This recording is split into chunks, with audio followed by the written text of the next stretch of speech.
Good morning students. Today we will discuss question number 11 and 12 of exercise 8.1. आज हम 8.1 का question number 11 और 12 को डिस्कस करेंगे। देखो ये दोनों ही क्वेश्चन बड़े ही इंपॉर्टेंट सम है। क्वेश्चन नंबर 12 विशेष कर very important question these are. और ये जो क्वेश्चन नंबर 11 आपको दिखाई दे रहा है, ये है तो बड़ा आसान सा ही क्वेश्चन है, लेकिन समवट लेंथी है, थोड़ा सा बड़ा सा है। इसमें एक ही चीज को बार बार रिपीट किया जाएगा। तो यहाँ पे आपको गिवन है कि दो triangle, one is triangle ABC, दिखाई दे रहे हैं ना आपको अच्छे से। दूसरा ट्राइंगल है DEF, these are two triangles. हमें सिंपल ट्राइंगल्स गिवन है और ये ट्राइंगल इस तरीके से बना रखे हैं कि AB equal to DE। AB के इक्वल क्या है? DE है बेटे, और ये दोनों आपस में पैरेलल भी है और AB पैरेलल टू DE। दूसरा BC इक्वल टू EF और BC पैरेलल टू EF, ये आपको दे रखा है। और इसमें हमने 6 चीजें बतानी है। पहले पार्ट में बताना है कि ABED पैरेललोग्राम, ABED पैरेललोग्राम। दूसरे पार्ट में बताना है BEFC पैरेललोग्राम। तीसरे पार्ट में बताना है ADFC पैरेललोग्राम। फोर्थ पार्ट में बताना है AC इक्वल टू DF। इस तरीके से हमारे पास 6 पार्ट हैं। आपकी नोटबुक में गिवन है अच्छे से, तो आपको 6 के 6 पार्ट को प्रूव करके दिखाना है। तो पहले पार्ट में हम देखिए ABED को पैरेललोग्राम बताना है।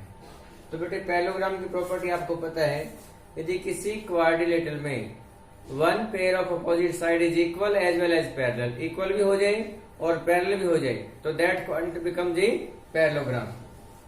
तो यहाँ पर AB जो है वो DE के इक्वल भी है और इसके पैरेलल भी है। It means as AB equal to DE and AB parallel to DE, therefore ABED is a parallelogram. ये पहला पार्ट प्रूव हो गया बेटे। अब यदि ABED पैरेललोग्राम हो गया तो इसके अपोजिट साइड क्या होंगे? Equal and parallel. अब देखो ये तो आपने दे रखा था AB और D इक्वल और पैरेलल, तो दूसरी पार्ट कौन सा बच गया? ये वाला AD एंड BE। तो इसका मतलब क्या हो गया? AD parallel to BE and AD equal to DE। ये हमने इस पैरेललोग्राम की प्रॉपर्टी से ले लिया है और इसको इक्वेशन नंबर 1 नाम दे दिया है। दूसरे पार्ट में BC जो है वो EF के पैरेलल दे रखा है और BC जो है EF के इक्वल दे रखा है। तो ये वाली साइड इस साइड के इक्वल भी होगी और पैरेललोग्राम भी होगी। तो BEFC इज ए पैरेललोग्राम और BEFC पैरेललोग्राम होगी तो that side equal to that side. ये 3 डॉट लगा देते हैं हम। जो BE है वो CF के क्या हो जाएगी? पैरेलल, और BE इक्वल टू CF। ये आपने इक्वेशन नंबर 2 दे दी भाई। अब देखो BE हमारे पास AD के इक्वल भी थी, ये रहा BE equal to AD and BE parallel to AD। BE जो है वो AD के भी पैरेलल थी और इसके इक्वल भी थी। BE जो CF के भी इक्वल होगी और पैरेलल भी होगी। What it means? It means ये दोनों side AD and CF are also parallel and equal. तो यही लिखा हमने from 1 and 2 AD parallel to CF and AD equal to CF। अब देखिए ये साइड इक्वल भी होगी, पैरेललोग्राम भी होगी, पैरेलल भी होगी। इट मीन्स ADFC क्या बन गई आपकी? पैरेललोग्राम बन गई। ये साइड, एक साइड ये, दूसरी साइड ये, इक्वल एंड पैरेलल, तो दैट बिकम दी पैरेललोग्राम। तो AC इक्वल टू DF मिल जाएगा आपको। ये आपका 5th पार्ट था। AC जो है DF से इक्वल हो जाएगा। लास्ट पार्ट में आपको बताना था कि ये दोनों ट्राइंगल कॉन्ग्रुएंट है। Triangle ABC congruent triangle DEF। तो AB किसके इक्वल थी? DE के, आपको दे रखा था। BC किसके इक्वल थी? EF के, ये भी आपको दे रखा था। तीसरा पार्ट आपने बता दिया कि AC किसके इक्वल है? DF के इक्वल है। आपने प्रूव कर दिया अभी ये क्या? AC equal to DF opposite sides of parallelogram. तो कौन सा रूल लग गया? By SSS congruency rule these two triangle will be congruent, that is question number 11। तो इस तरीके से हमने क्वेश्चन नंबर 11 को समझ के करना है। Now let us start question number 12। बेटे in question number 12 what is given? In question number 12 में क्या गिवन है कि ABCD एक ट्रेपेजियम गिवन है आपको। ABCD जे ट्रेपेजियम, जिसके अंदर हमें 3 चीजें गिवन है कि AB जो है वो CD के पैरेलल है। आपको पता है ट्रेपेजियम की प्रॉपर्टी कि ट्रेपेजियम एक ऐसी क्वाड्रिलेटरल होती है जिसकी one pair of opposite side क्या होता है, पैरेलल होता है। तो यहाँ पे ABCD के पैरेलल हो गया है।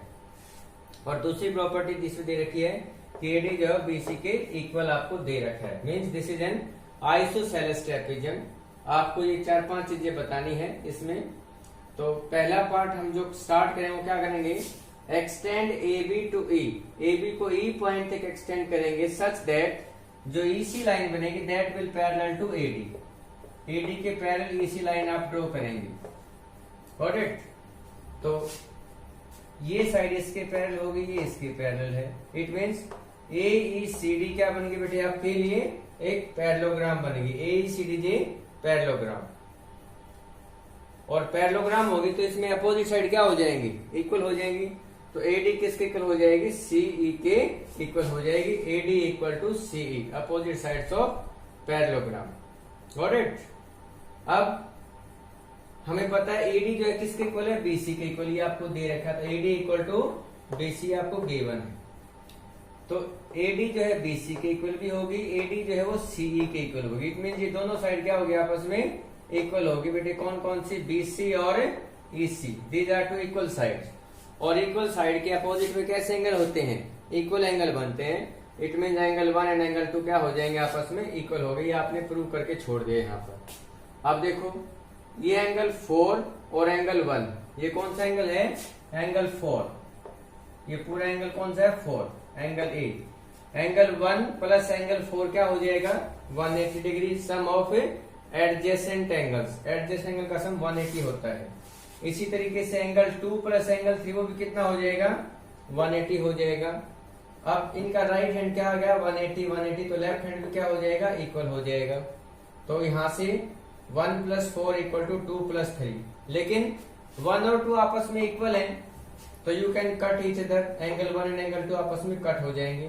तो क्या मिलेगा, एंगल 3 इक्वल टू एंगल 4। ये 3 और 4 आपस में इक्वल हो जाएंगे। अब 3 कौन सा एंगल है, एंगल B, और 4 कौन सा एंगल, एंगल A। तो ये पहला पार्ट आपने प्रूव कर दिया कि angle A equal to angle B।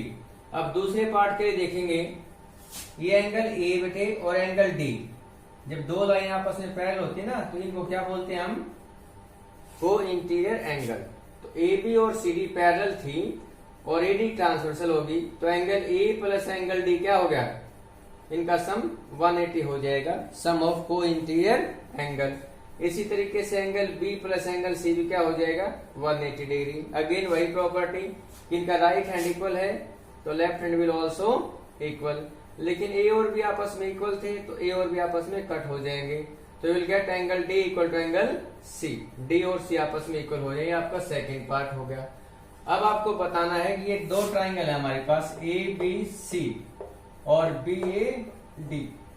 एक ट्राइंगल ये होगी ABC और BAD, दोनों को कॉमेंट बताना है। तो बड़ा सिंपल सा है, BC इक्वल टू AD, ये दे रखा था आपको, BC equal to AD। Angle 3 equal to angle 4, ये भी आपने प्रूव कर दिया था। और तीसरा पार्ट जो AB इक्वल टू AB, ये कॉमन हो गया। तो कौन सा रूल लग गया, बाई SCS से दोनों ट्राइंगल क्या हो जाएंगी, कॉन्वेट हो जाएंगी। और CPCD से आपको मिल जाएगा बेटे AC equal to BD। AC का मतलब क्या है, डायगोनल AC, और BD का मतलब diagonal BD। This is question number, ये आपका लास्ट पार्ट हो गया, diagonal AC equal to diagonal BD। तो दैट इज क्वेश्चन नंबर 12। तो बेटे today you have to do these two questions, question number 11 and 12 in your FNB. Thank you and have a nice day.